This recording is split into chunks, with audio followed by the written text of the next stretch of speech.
Hey guys, welcome back to another episode of Dad Mods. So here we are in the future, showing you guys what the engine bay looks like when we finish. We make it pretty and metallic, flake colored, and we make everything fit. So we're going to show you guys how we did that starting now.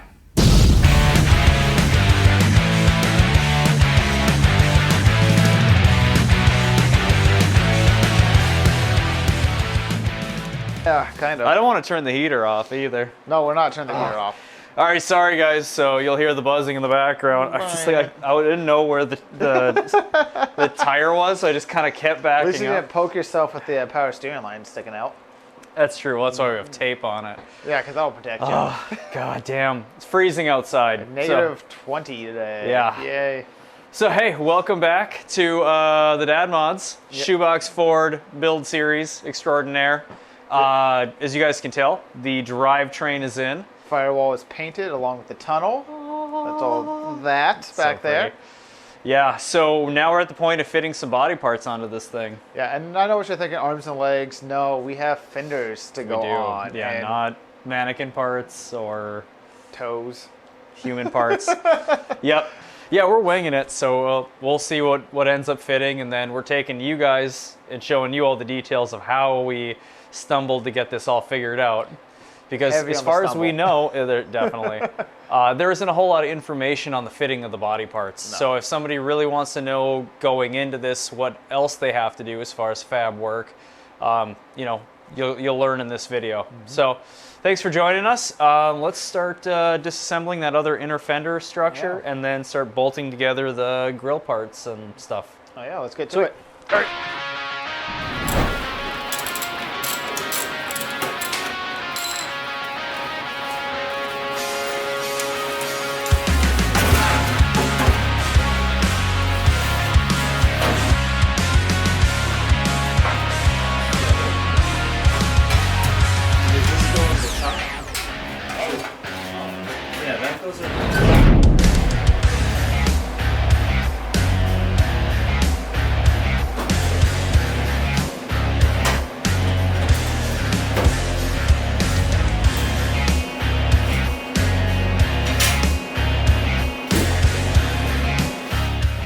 Okay, so as you guys can tell, it's kind of all laid on. It's a very, very rough idea of what it's going to look like. I need to redo a lot of fasteners and stuff like that so I can get these fenders a little more snug because they're definitely like rusted old like 5/16 24 fine thread, and we've got one that's kind of like loosening up. At least I only have one bolt on this one because of course they always go missing. So I've got to redo a lot of that stuff and get it a little tighter so that we can make sure that our panel gaps are looking good, but this is just kind of roughing it in.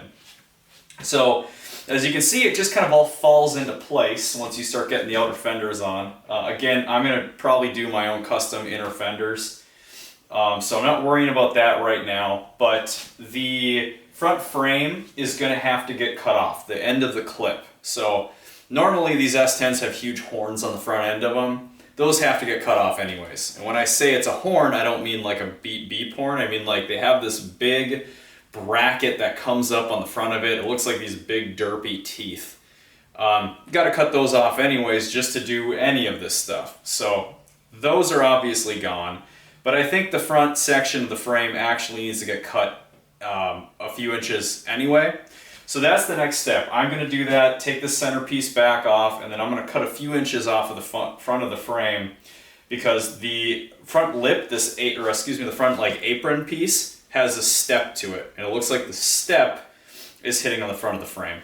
So I'm going to cut that off and show you guys how I'm going to do that.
time to make a decision, and I think we're going to change course a little bit here.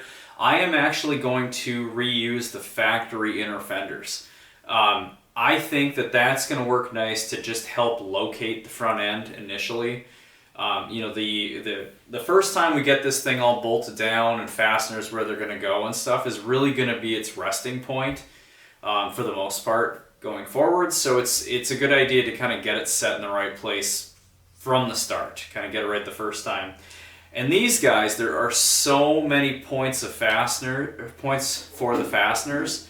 They attach in so many different places. It really kind of helps locate everything and get everything tightened up, because you've got the top of the fender, you've got the back side of these things attached to the firewall, those big support legs that come down, so it attaches there. There's kind of a lot of spots that this thing attaches, so I think that's going to really help for getting the front end square and panel gaps right. And then later on I can, you know, I really wanted to, but later on I can do the custom inner fenders if I really want to. Or maybe these things turn out looking really nice. I don't know. They aren't that ugly from the start. And the biggest thing, I get to keep these ducts that blow cool air up your crotch, which are great in the summer. So next step is to start stripping down where there's rust, hitting these things with primer, and putting the same paint on these that's on the firewall. So we're gonna do that now.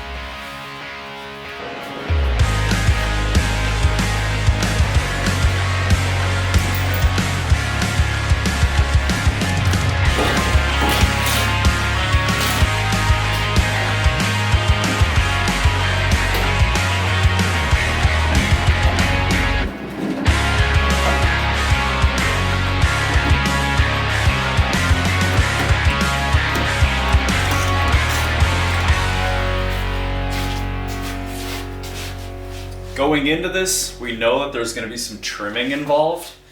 So as you guys can see, we've got the upper control arms, these upper A arms, and you can see where they're basically hitting these inner fenders.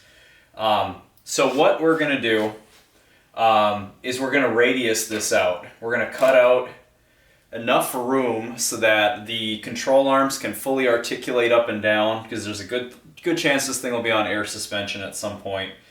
So the point on the control arm that's going to articulate the most, or that's going to move the most, is obviously the end where the ball joint is. So back here, it's not going to move too much off of its sort of this lever. It's not going to move too far out. So this side, you really only need to clearance it for the nut zert, or the Zerk fitting. On the back here, I don't know if you guys can see, but there's a sort of a bend in this thing, and it sticks out a little further this way. Plus the control arms are tilted back for your caster angles. So what we're going to do is radius that up a little bit more. So I think what I'm going to do is I think I'm just going to go off of this upper line right here and just go forward on that. I'm going to mark where the control arm is, because I know that it already clears in the front. So I'll decide afterwards how much of this I actually want to cut out. So we'll do that on this side. The other side's a slightly different inner fender shape. So that'll work for the control arm. Now for the front, these inner fenders, they are meant to go in on the frontmost part of it a little more than the front frame allows on the S10. I had my hopes up. I thought it was going to fit. I hoped it was going to fit, but the S10 front end does just taper out ever so slightly, and I think we need about another inch or so for them to go in for everything to fit correctly. So we're going to cut this all out, hope that that was correct for later when we start actually fastening it to the frame. So that's the next step. Time to cut this out.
Okay, update time. So, got some pieces cut out. What I did was I cut out some chunks out of, I think it's like 10 gauge, which I think is 1/8 inch, basically. Close enough. And so what I'm doing is I'm basically making my own angle iron, or it's going to be like a T-shape, but it's going to go across the whole front section here from one frame rail to the other. And so it's going to bridge that piece, and it's going to be reinforced, making kind of a T-shape. And that's going to support this whole center section of this whole front apron piece here. Why that's super important is, well, right now, the only thing really supporting this whole front end and all of its weight are all of the bolts holding it back at the firewall side. So the inner fenders, the outer fenders, that's what's holding up this entire front end. So you have to reinforce this thing at the front. It needs multiple mounting points because you want this thing to be rigid. You don't want to run the risk of having your hood pop open because these things already have enough of a problem with that. I'm going to get all of that welded on after I get these body parts taken back off. And then what I'm going to do is paint the whole inner fenders as well as this front apron the same color as the firewall. So that's going to be really pretty. So yeah, next step is to just take it apart. I do have to make some little brackets to hold the inner fenders kind of up towards the front here, just a little extra support. But that's about it. So, cool. Time to take this thing apart. Such a bummer because I finally got it together and got it all fitting correctly.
Okay, so the whole front is now completed, at least for now. Obviously we'll have to drill holes for mounting everything, and we'll still have to do something with the radiator, which might include welding to it. But I think it's time to roll back the Ford now and start prepping the inner fenders and the rest of the body work to paint it. So, let's roll this thing back now.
Okay guys, just dusted in the back, but the front looks pretty So she's all done. All the different pieces are done. Now it's just a matter of assembling them and putting them on the car.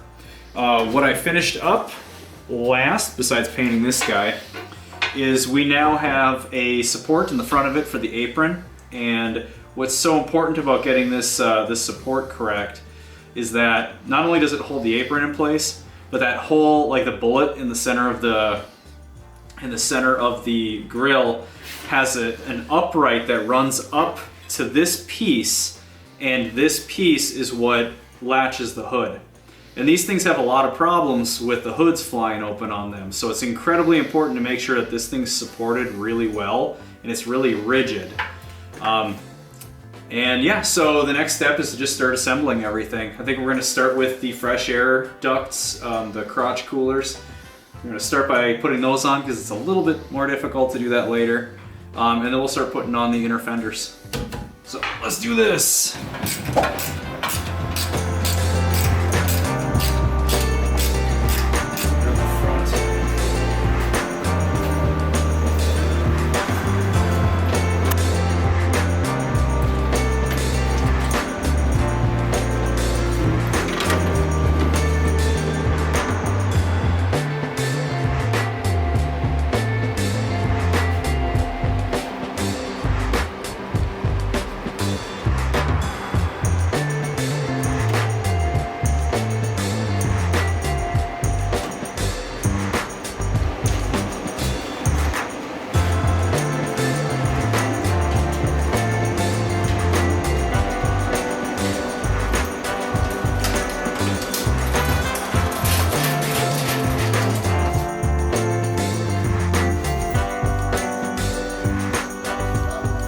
So, as Donnie walks you in a big circle, what we're doing is we're installing rivnuts instead of the little like clips and fasteners that normally are what's holding the fenders on at the top. And they're fine, and you can get those same clips with like 1/4-20 size. And if I had more time, I probably would have ordered those up, but rivnuts will work just as well right here as well. So what I'm going to do is I got to open the holes up just a tiny bit so that they'll fit the rivnuts. And basically what that is it's like a threaded sleeve, and just like a rivet, it's pulled and the outer sleeve is pulled back, and it kind of bites against the surface that your sort of a blind rivet style, and it bites and it holds against it, kind of peels it back. It's really slick, and then it leaves a threaded insert, and they hold really good. I mean, I wouldn't use it on suspension components, but body stuff, it's fine. Makes for a nice clean install. Okay, so what I got to do, and I wish I had the drill bit for it, so I've got to use a step bit, so I need to be really careful. We got one already in here, and then we're going to open up these other two so that we can fit these rivnuts in.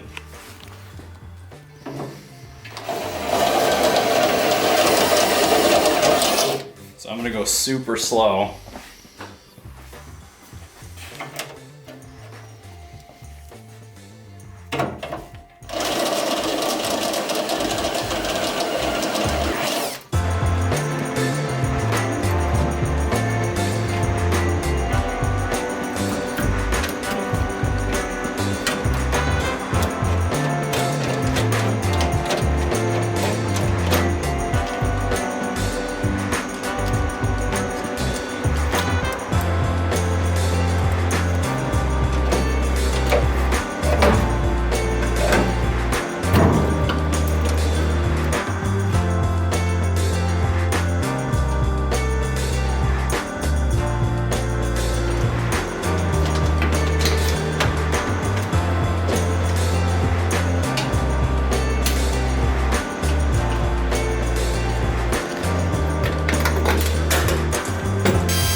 well, we're fitting the bumpers on now, and it's kind of neat. One of the things I discovered is that the brackets on the 1951, and I mean that might be the same for all of them, brackets are almost exactly 2 inches wider than the front of the frame on the S10 clip.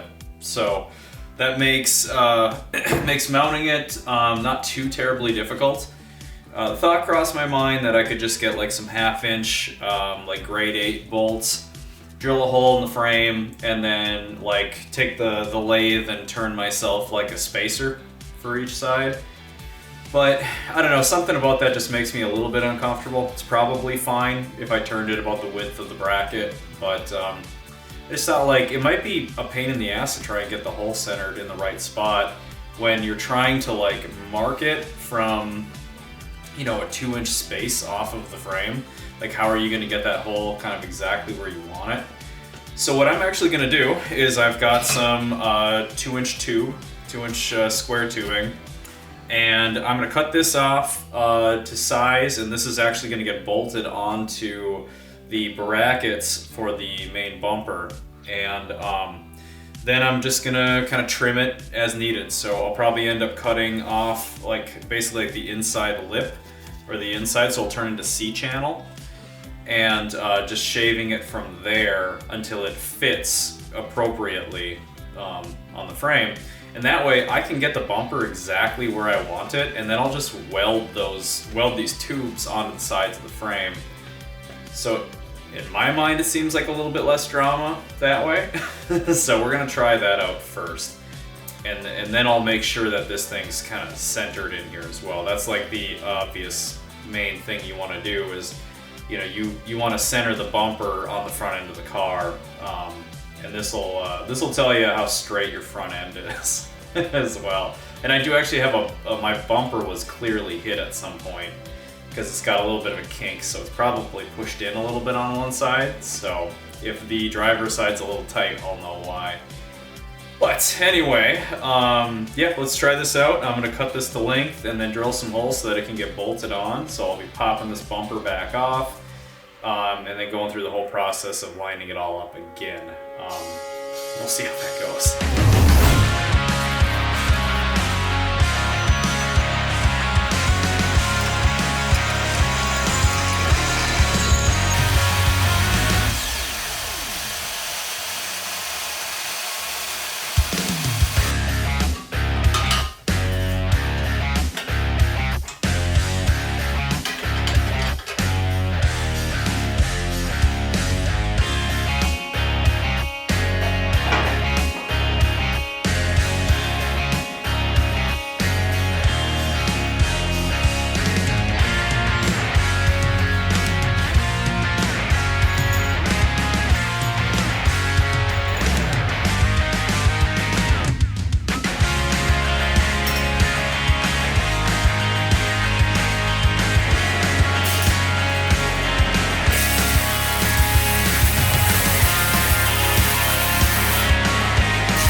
So hey, hopefully this was helpful for you guys to watch. You know, we didn't exactly film it as a like a how-to, but give you a ballpark about how we went about fitting everything. Like putting the extra brace across the front of this thing so that the apron can bolt to it. Welding on the tubing to the sides of the frame for holding the actual metal bumper. Well, I'm still impressed that you were able to retain the factory inner fenders, and they actually look really nice. They fit everything. I know you were talking about doing custom, but I think this turned out rather well. Yeah, I know. That's the thing, is like I would have loved to have done some big like handmade inner fenders with bead rolling and all that kind of stuff, but it was just going to be so much time to make it work. And it's almost car season. Snow's melting. Yeah. So that's something, if I care about it, I can do it later on, but these really aren't that ugly looking, and there's still more that I'm going to do yet. But that's kind of based on what happens with the radiator and kind of how I fit that thing. So you guys will see how we do the coolant system a little bit later on.